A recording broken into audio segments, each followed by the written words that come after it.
কাজ হচ্ছে গো, কি অবস্থা দেখো।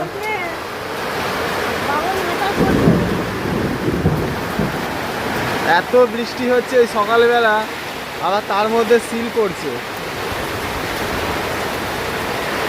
প্রচুর বৃষ্টি হচ্ছে দেখো বন্ধুরা।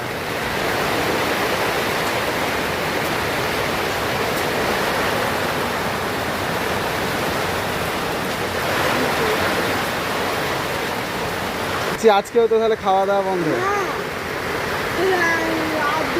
আমি পাট শাক কিনে নিয়ে আসবো বলে, ওই যে পাট শাক করে রয়েছে স্যার।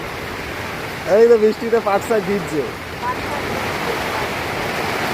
3 আঁটি পাট শাক নিয়ে এলো মা রান্না করে বলে। দেখো এত বৃষ্টি পড়ছে, এই ব্যাগে সবজি টাঙানো রয়েছে, কিন্তু এত বৃষ্টি পড়ছে আর রান্না হবেই না আজকে। আমি এই খুঁটিটাকে ধরে দাঁড়িয়ে আছি, কী করবো? এই খুঁটিটা খুঁটিটা আবার ধরে গেলি ব্যাস সব দিয়ে যাবে। জামা কাপড়গুলো কী অবস্থা আছে দেখো,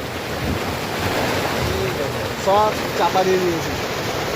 এখানে ঠাকুরটা ছিল এই চুলের ওপর, ঠাকুরটাকে চোখ নিচে ঢুকিয়ে দিয়েছি, কিছু করার নেই। প্রচুর জোরে জোরে আকাশ ডাকছে মা।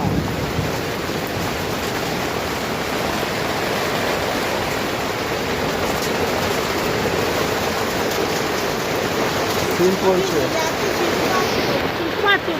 শীত পাচ্ছে বলো, কি করবে বলো,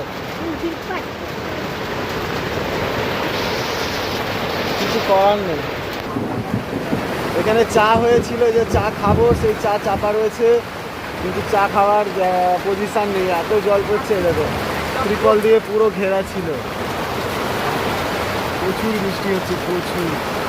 আমাদের টিভিটার অবস্থা দেখো, টিভিটা কি অবস্থায় আছে, পাখাটাও ভিজে যাচ্ছে। হাসছে মা, হ্যাঁ এঁচড়। আর কি রান্না হবে আজকে? কিছুই তো রান্না হবে না। তাহলে কি খাবো? খিদে পাচ্ছে তো।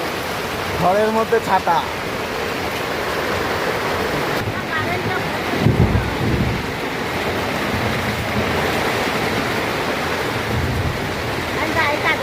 সত্যি গরিব হয়ে জন্ম নিলে কত কষ্ট পেতে হয় বলো মা।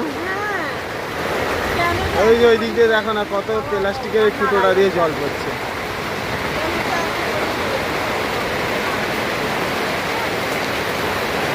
কল কল করে জল পড়ছে, ওখানে ঠাকুরের সিংহাসনটাও ভিজছে।